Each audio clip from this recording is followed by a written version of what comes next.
क्या आप जानते हैं कि इंडिया के जुडिशरी के लिए सबसे बड़ा रोड ब्लॉक क्या है? It's judicial pendency.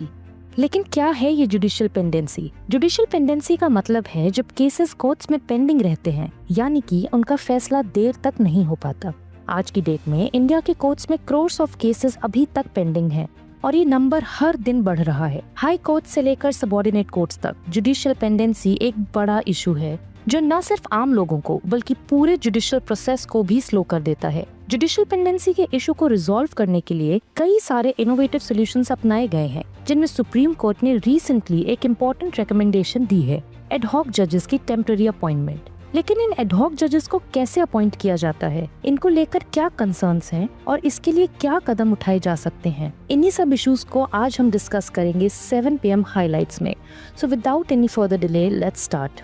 जब हम बात करते हैं जुडिशियल पेंडेंसी की, तो नेशनल जुडिशियल डेटा ग्रिड के डेटा के मुताबिक 50 मिलियन से ज्यादा केसेस अभी तक पेंडिंग है इंडिया के कोर्ट्स में। हाई कोर्ट्स और सबऑर्डिनेट कोर्ट्स दोनों में केस बैकलॉग काफी बढ़ गया है, जिससे जस्टिस डिलीवरी प्रोसेस काफी स्लो हो गया है। सबसे पहले बात करते हैं जुडिशियल पेंडेंसी की। जुडिशियल पेंडेंसी एक मेजर इशू है इंडिया के सभी कोर्ट्स में और खासकर हाई कोर्ट्स में। आज हम देखेंगे कि इस बैकलॉग को एड्रेस करने के लिए सुप्रीम कोर्ट ने कैसे एडहॉक जजेस की अपॉइंटमेंट के सुझाव को दिया है। National judicial data grid (NJDG) के डेटा से पता चलता है कि इंडियन कोर्ट्स में अभी 50 मिलियन से ज्यादा केसेस पेंडिंग हैं, जिसमें से सबसे ज्यादा केसेस सबऑर्डिनेट कोर्ट्स में हैं। डेटा के अकॉर्डिंग इनकी तादाद 41 मिलियन से भी ज्यादा है। वहीं अगर हाई कोर्ट्स की बात करें तो वहाँ भी 6 मिलियन केसेस पेंडिंग हैं। ये बैकलॉग काफी ज्यादा है और इससे जल्दी सॉल्व करने के लिए सुप्रीम कोर्ट ने इनोवेटिव अप्रोच यानी एडहॉक जजेस को अपॉइंट करने का सुझाव दिया है। एडहॉक जजेस को टेम्परेरी बेसिस पर अपॉइंट किया जाता है।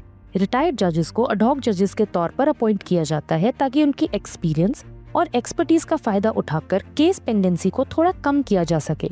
लेकिन एडहॉक जजेस को भी अपॉइंट करने का अपना एक कॉन्स्टिट्यूशनल फ्रेमवर्क है। तो क्या है ये फ्रेमवर्क, आइए जानते हैं। Article 224A of the Indian constitution कहता है कि हाई कोर्ट के चीफ जस्टिस को प्रेसिडेंट की कंसेंट लेकर रिटायर्ड जजेस को एडहॉक जजेस बनाने का अधिकार है। इसका मतलब है कि अगर किसी हाई कोर्ट में जज की कमी है तो चीफ जस्टिस रिटायर्ड जजेस को अपॉइंट कर सकते हैं ताकि कोर्ट के काम को स्मूथली चलाया जा सके। आर्टिकल 224A का यूज तब होता है जब रेगुलर जज अपॉइंटमेंट्स की प्रोसेस धीरे हो रही हो या अगर वैकेंसी काफी ज्यादा हो।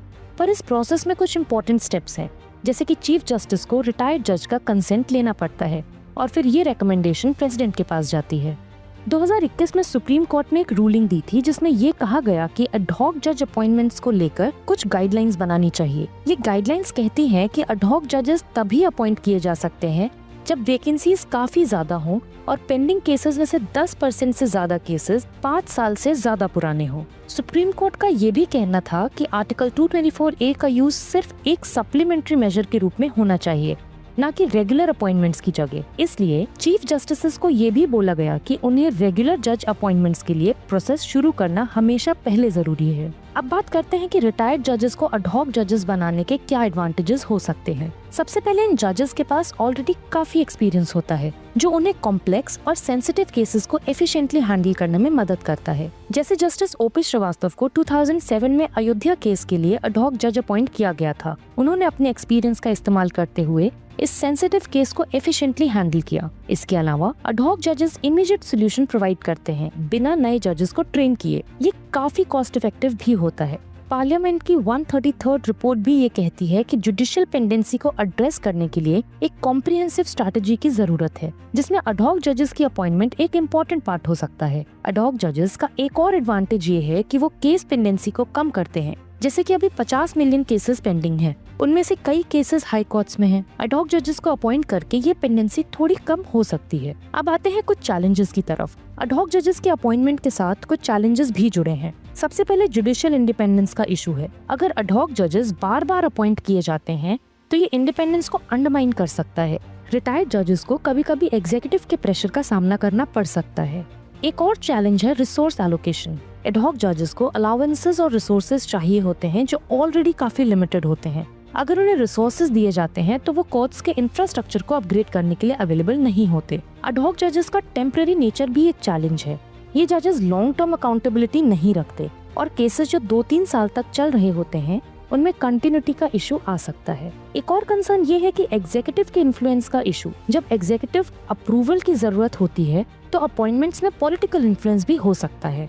इससे जुडिशियल इंटेग्रिटी पर काफी सवाल उठते हैं। तो अब बात करते हैं कि हम अडॉक जजेस के सिस्टम को कैसे इम्प्रूव कर सकते हैं। सबसे पहले ये जरूरी है कि अडॉक अपॉइंटमेंट्स को स्ट्रिक्टली कॉन्स्टिट्यूशनल प्रिंसिपल्स के हिसाब से किया जाए। सेकेंडली, इसे एक डिफाइंड होराइजन मिलना चाहिए। ये सिर्फ एक टेम्पररी सोल्यूशन हो, ना कि परमानेंट ऑल्टरनेट। और लास्टली, सिलेक्शन प्रोसेस को ट्रांसपेरेंट और ऑब्जेक्टिव बनाया जाना चाहिए ताकि कोई भी पॉलिटिकल बायस ना हो। तो अडॉक जजेस का रोल जुडिशरी में काफी सिग्निफिकेंट हो सकता है, लेकिन इसके साथ कुछ चैलेंजेस भी हैं। इन चैलेंजेस को एड्रेस करते हुए हमें जुडिशरी सिस्टम को स्ट्रेंथन करने की जरूरत है। अगर आपको ये वीडियो इन्फॉर्मेटिव लगा हो तो कमेंट बॉक्स में हमें कमेंट करके बताएं। इस वीडियो को लाइक करें और शेयर करें, और ऐसे ही वीडियोस के लिए हमारे चैनल को सब्सक्राइब करें।